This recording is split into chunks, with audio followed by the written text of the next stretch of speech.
سلام به همگی، من الهام صفدرپورم. خوش اومدیم به مجموعه ویدیوهای LESP.Deutsch. تو درس قبل صرف دوتا فعل مهم sein و haben رو یاد گرفتیم. تو این درس درباره ساختار فعل یاد میگیریم. پس بیاید شروع کنیم. لکسیون 13.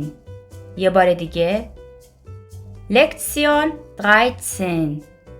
Was ist ein Verb؟ اول از همه باید بدونیم فعل چیه. بریم با همین جمله رو ببینیم. Ich spiele Fußball. تو این جمله فعلمون بازی کردنه، یعنی spielen. همینطور که مشخصه فعل داره یک عملی رو توصیف میکنه. و ساختار جملمون هم به فعل بستگی داره. بریم با هم این فعل رو بررسی کنیم. lernen. این شکل مصدر فعل یا اینفینیتیومون هست، یعنی هنوز صرف نشده. هر اینفینیتیو یا مصدر از دو قسمت تشکیل میشه. قسمت اول بن فعل یا همون ریشه فعله که به آلمانی بهش میگیم شتام، و قسمت دوم پسوندیه که آخر مصدرمون میاد که توی آلمانی بهش میگیم اندونگ، که بیشتر افعال پسوند ان دارن و بعضی از افعال پسوند ان. بریم با هم چند تا شکل مصدر یا اینفینیتیو ببینیم. heißen، sprechen، machen، hören، wohnen، kommen. بهترین راه برای اینکه شما یک فعل رو به خاطر بسپرین اینه که شکل مصدر اون فعل رو یاد بگیرید. تو این چند تا مصدر ریشه و پسوند با دو رنگ مشخص شدن. حالا بریم سراغ صرف فعل. به این جمله ها توجه کنید. Ich komme aus China. Kommt ihr aus Japan؟ هر دو جمله فعلمون یکیه اما صرفش متفاوته. هر فعلی توی جمله با توجه به فاعل اون جمله یعنی زوبیکتمون صرف میشه. تو جمله اول زوبیکت یا همون فاعل ich و توی جمله دومم ihr. تو درسای قبل ضمایر فاعلی رو با همدیگه کار کردیم. صرف فعل تو زبان آلمانی خیلی راحته. شما فقط کافیه به ریشه فعل وربشتام یه سری پسوند یعنی اندونگ اضافه کنید.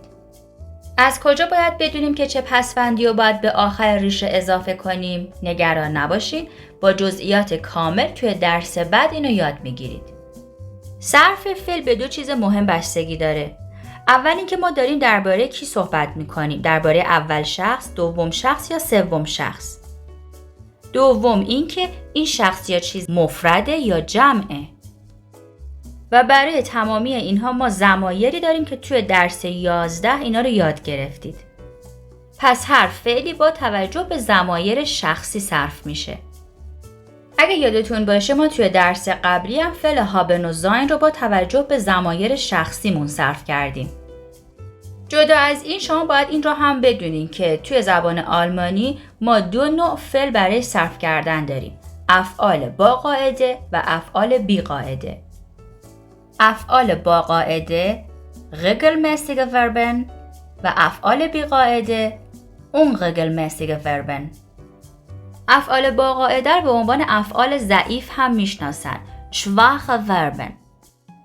توی افعال با قاعده ریشه فعل رو در نظر میگیریم و بهش پسوندهایی که تو درس بعد یاد میگیریم و اضافه میکنیم.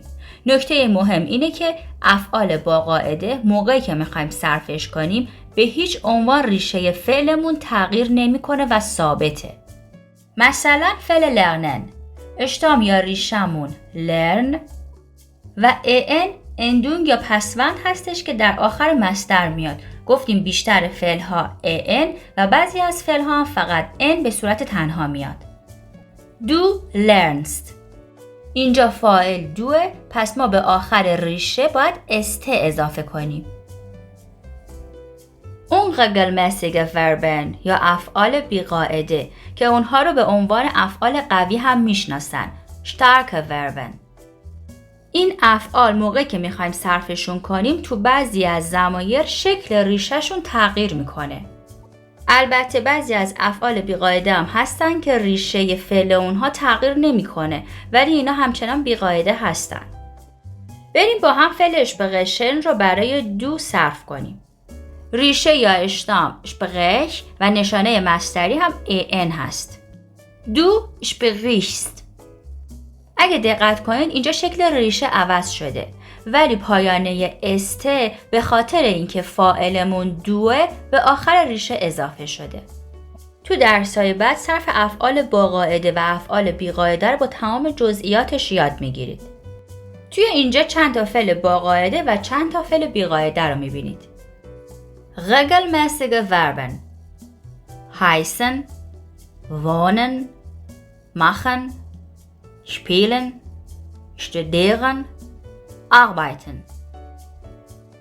Unregelmäßige Verben schlafen, essen, sehen, nehmen, treffen, fahren.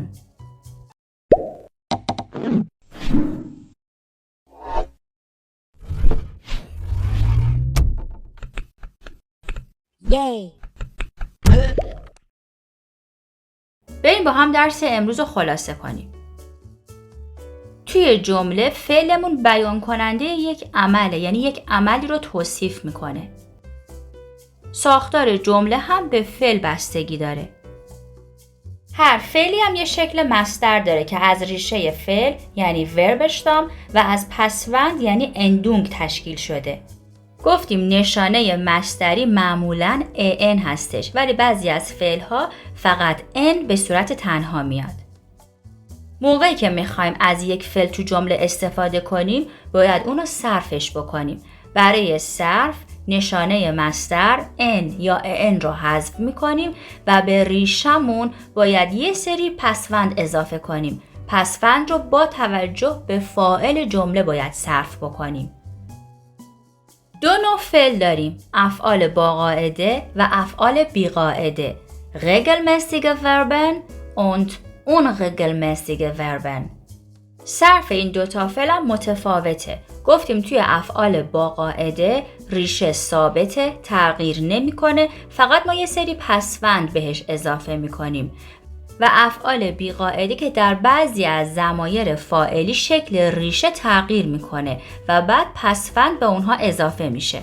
البته بعضی از افعال بی قاعده هم هستن که شکل ریشه اونها تغییر نمیکنه ولی همچنان بی قاعده هن.